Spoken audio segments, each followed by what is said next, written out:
Isang pinagpalang araw po sa ating lahat, mga kapatid. Ito po ang serye na inyong matutunghayan, walang iba ang Dear Sister Elena. Marami pong kabataan na naliligaw ng landas ngayon sa loob at labas ng kanilang mga tahanan. Kaya't ang seryeng ito po ay nagbibigay ng tsansa para mai-open ang lahat ng kanilang nararamdaman sa pamamagitan ng pagsusulat. Sulat na nagmula sa kanila na aking babasahin upang bigyan sila ng mga payo. Hindi lamang po ang mga teenager, maging ang lahat ng mga balo, gustong magkaasawa, at ang may mga asawang may problema. Ang lahat po ng gustong sumulat sa akin ay open po to the rescue si Sister Elena. Hanggat sa aking makakaya ay bibigyan ko po kayo ng payo. Hindi lang galing sa akin, kundi nagmula din sa banal na aklat kung saan ang Panginoon ang siyang nagbibigay ng kaalaman sa lahat ng kanyang mga lingkod.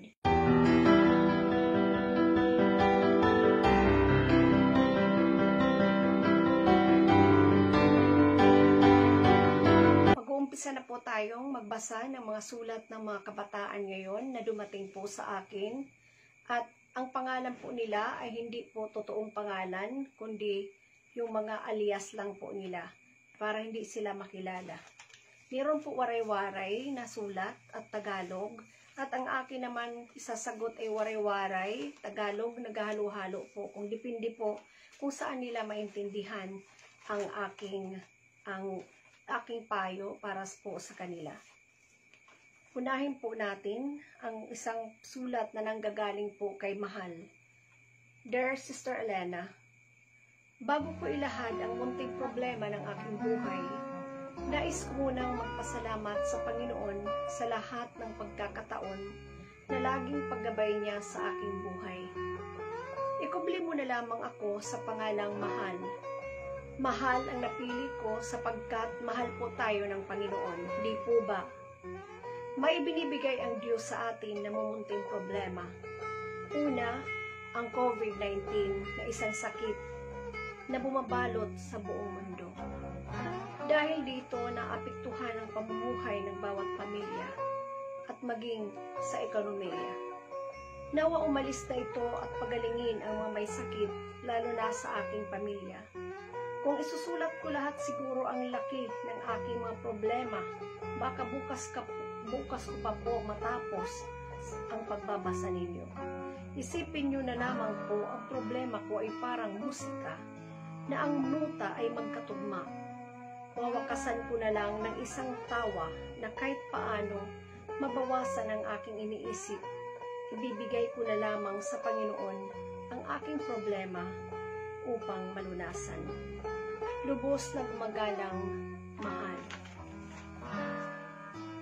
Mahal, ang iyong problema ay isang napakalaki nga sapagkat namumroblema ka hindi lang sa iyong pamilya, hindi lang sa pagiging isang teenager mo na hindi ka makagala. Iniisip mo ang problema sa ekonomiya, ang problema sa COVID-19, na kung saan talagang problema ito hindi lang sa katulad mong teenager, pati sa amin ng mga magulang, pati lahat ng mga matatanda, mga senior citizens. Siyempre, mas lalo silang hindi nakakalabas sa panahon ngayon kasama yung mga katulad ninyo ng mga teenagers. Mahal, sabi mo pa nga dito, ang yung napakalaking problema ay tungkol sa COVID-19. Alam naman natin na ang COVID-19 na hindi natin nakikita, yan ay sakit na mararamdaman na lang natin na kung tayo may ubo, may sipon, may lagnat, kaya kailangan nating mag-ingat. Sabi pa nga ng aking mga matatanda, mabuti pa daw yung NPA, ay yung mga ibig sabihin, yung mga gumagalang mga NPA, no permanent address, ganon, ay nakikita. Subalit ang COVID-19 ay hindi natin nakikita. Kaya mag-ingat tayo, lagi nating sundin ang protocol ng pamahalaan, gumamit ng face mask, face shield, at syempre maghugas lagi ng kamay tuwing umuwi at huwag kusutin ang mata, ilong nang hindi napuhugas ng kamay, laging magbaon ng alcohol at iwasan lalo na sa mga mararaming tao, lagi kang maglagay ng face mask at face shield. Huwag makipagdikitan, 1 meter distance para sa ating ikabubuti. At tungkol naman sa ekonomiya ng bansa ng problema, huwag mo nang problemahin yun ng masyado dahil nga si President Duterte naman ang ating Pangulo at ang lahat ng namamahala ng ekonomiya, yun ang sasagot, yun po ang dapat magbigay ng solusyon sa problema. Ang mga magulang mo nandiyan naman para tulungan ka sa iyong mga pangailangan, mahal. Yun, ang problemahin mo, yung tungkol sa pag-aaral mo, at yung pagdating naman sa isang problema tungkol sa COVID-19, sundin mo lang ang protocol. At magdasal ka palagi, mahal, na patnubayan ka ng Panginoon. Sabi mo pa nga dito, pagalingin ang may sakit sa pamilya mo. Magdasal ka na ang Panginoon naman ay ang doktor, dakilang doktor, ang dakilang manggagamot. At natutuwa ako naman dito sa ang sabi mo dito, ang problema mo ay parang musika na ang nuta ay magkatugma. Magkatugma ang nuta. At wawakasan mo na lamang ng isang tawa. Kahit paano, sabi mo, mabawasan ang iniisip mo at ibibigay mo na lamang sa Panginoon ang iyong problema upang malunasan. Malaking beg check. Tama ang iyong inisip, mahal, na ang Panginoon lamang siyang magkakaroon ang mayroon kalutasan sa ating paglapit sa Kanya. Ang ating buhay ay aayusin ng Diyos. Ang ating iniisip, ang ating naguguluhang isipan ay papayapain ng Diyos. Maraming salamat, mahal, sa pagsulat sa akin. God bless sa iyo. Pumunta naman po tayo sa isang babasahin po natin na sulat. Ito naman ay nanggagaling kay Moonstar. Moonstar, makinig ka sa iyong sulat sa akin at sa aking payo. Dear Sister Elena, good afternoon po, Sister Elena. Akong problema is how to be strong po. Kay every time nga may ada ko problema, diri ak maaram kun mag-aano ak. Ngan kun kang kanay ak maaruhin bulig. Kay pakiramdam ko, waray bisanhin o nga willing mamati haakon. Hit akon mga problema. Ngan kapag naabot na ini nga mga problema, sugad hitwara iba nga nasuludit akon hunahuna, kundi iton pag-give up. Iton akon naman kinahadlikan o kinababahala is kung paano umabot na ini nga point nga wara na bisanhin o itkaruyag makiistorya haakon. Wara na tao nga andam mamati haakon. Di ak makakahimo hin iba nga paraan nga malagpasan ko ini nga akon mga problema. Asyala ini, salamat Sister Elena. Amula Moonstar. Hello Moonstar. Ang problema mo naman ay tungkol sa iyong mga tagapakinig. Nag-aalala ka na kung wala nang makikinig sa iyo, paray na iwang mamati, ito na iyong problema. Sabi mo nga dito, walang sino man willing na makinig, mamati sa mga problema mo. Ngan kapag umaabot na, naabot na itong takna, na sugad hitwara na iba nga na sulod hit imo na huna, kundi itong pag-give up, sabi mo pa nga. Lagi mong tandaan, habang buhay ang tao, may pag-asa. Moonstar. Huwag kang mag-alala, basta manalig ka lamang sa Panginoon, na kung saan lahat ng iyong mga hinihiling sa Diyos ay kayang matupad. Basta porsige ka lang sa iyong pag-aaral, ayaw uudong itong pag-eskwela, ayaw uudong itong pag-ampo, pagsunod itong mga kag-anak, nan may mga sangkay na willing mamati haimo, itong imong matatapuran. Ayaw kahadlok itong pag-share, pagsumat itong imong mga problema, huwag kang matakot sa pagsasabi ng iyong mga problema pagdating sa isang taong malapit sa iyo, lalo na kung alam mo ito'y mapagkakatiwalaan. Kung imo matatapuran, go. ayaw pag-give up, largo. Marami pang nandito mga kaibigan, dito rin si Sister Elena para tulungan ka. At ang lahat ng ang iyong pamilya, meron isa dyan na willing makinig sa'yo kung ano man ang iyong problema. At sabi mo pa nga dito, ang iyong kinakatakutan o kinakahadlukan, kinababahala, kung paano umabot na itong point nga wala na haimo bisan hino, wala nang gustong makipag-usap, waray na haimo karuyag makiistorya, waray na andam mamati haimo.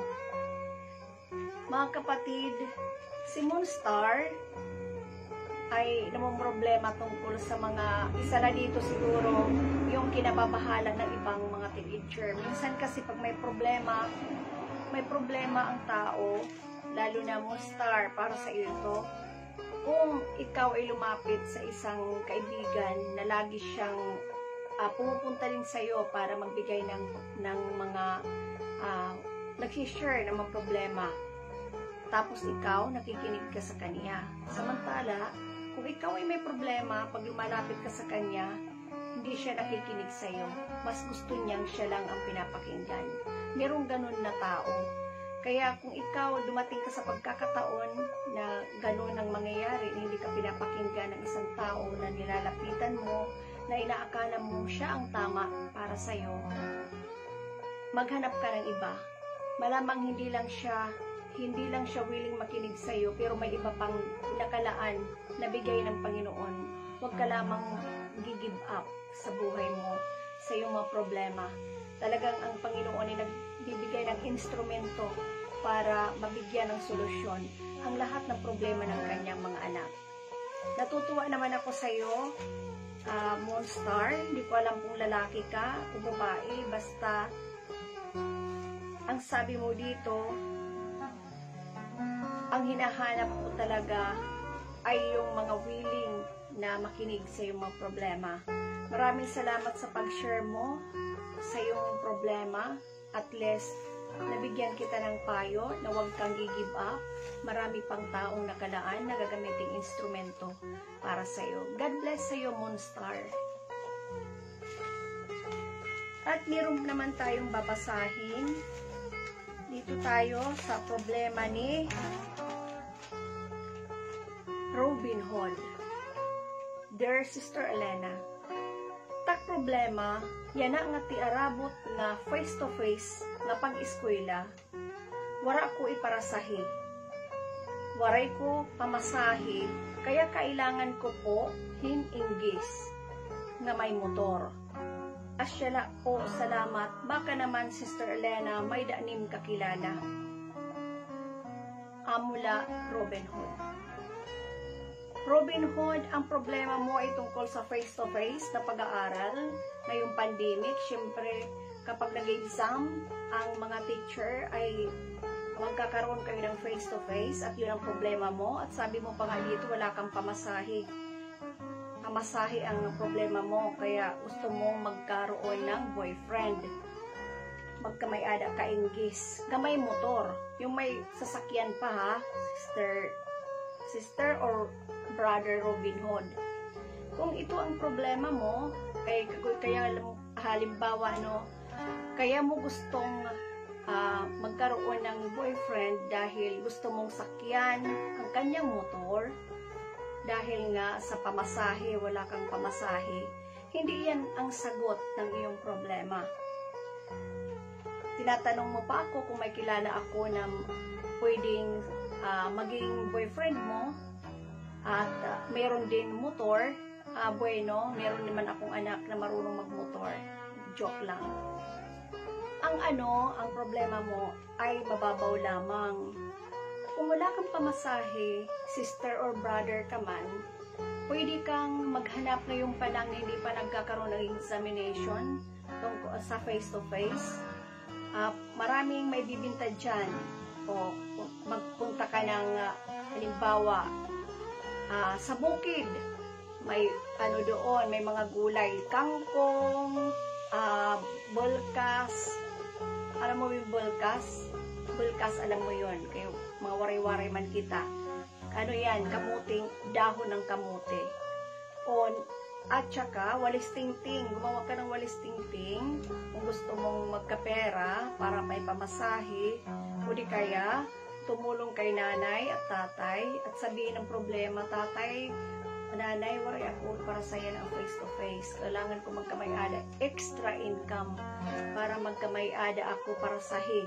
Nadiri ko na kailangan, hindi ko na kailangan magkaroon ng boyfriend pa. Ang problema mo ay masyadong mabigat para sa'yo ang hindi pagkakaroon ng boyfriend na kung saan magagamit mo para sakyan ang kanyang motor. Brother or sister Robin Hood, ang maipapayo ko lamang sa'yo, iha or iho ka man, huwag mong problemahin yan masyado. Sa iyong pag-aaral, andyan ang mga magulang mo, andiyan mayroong mga extra income ng mga teenager dyan, saan pwede kang gumawa ng mga kakanin, yema, magbinta ng walis tingting, kamuting kahoy, kamuting dahon, mga gulay dyan para magkaroon ka ng pamasahe. Total, hindi pa naman face to face, hindi pa nag-i-exam, maraming paraan. Basta huwag ka nang give up sa Diyos, lagi kang manalangin sa Kanya, kahit alam mo mahirap ngayon ang panahon, hindi na huwag mo nang problemahin ang hindi pagkakaroon ng boyfriend na may motor. Okay, Robin Hood? At sa inyong tatlo na sumulat, Mahal, Moonstar at Robin Hood, ang una kaninang sinabi mo sa akin, Moonstar, how to be strong ko, ang kalakasan ay nagmumula sa Diyos. At ang Diyos lamang sa Kanya mo lang matatagpuan ang walang humpay na kalakasan, kumbaga parang agila na hindi napapagod sa paglipad. Tayong lahat dito sa mundo, kailangan natin ng Diyos. At tunay nga na walang magagawa ang tao kung wala ang Diyos sa kanyang buhay. Mahal, Moonstar, at saka sa Robin Hood, maraming salamat sa pagsulat ninyo sa akin. Maraming salamat sa pag-share din ang inyong mga problema tungkol sa ekonomiya ng bansa, mga sakit, pandemic, ang problema ng pamasahe, at problema sa pagiging walang kaibigan, walang nakikinig. Sa inyong tatlo, maraming salamat sa inyo. Nawa kapulutan din ng aral ang lahat ng inyong mga problema, na ang lahat ng ito ay may solusyon. Huwag lang kayong masyadong umasa sa kapaligiran, kundi tayo rin ay magkaroon, kumilos din tayo para sa ating ikabubuti. At mga magulang na nandyan, tulungan natin ang ating mga anak pagdating sa kanilang pag-aaral. At sa lahat ng mga gustong sumulat sa akin, message lamang po kayo sa aking personal account, sa aking messenger, Elena Katuday. At maasahan niyo po ang aking pagtanggap sa lahat ng mga inyong mga sulat at babasahin ko po dito sa aking channel. Sa abot ng aking makakaya, ipapayuhan ko po kayo. Maraming salamat sa pagsama niyo sa akin. God bless po sa inyong lahat.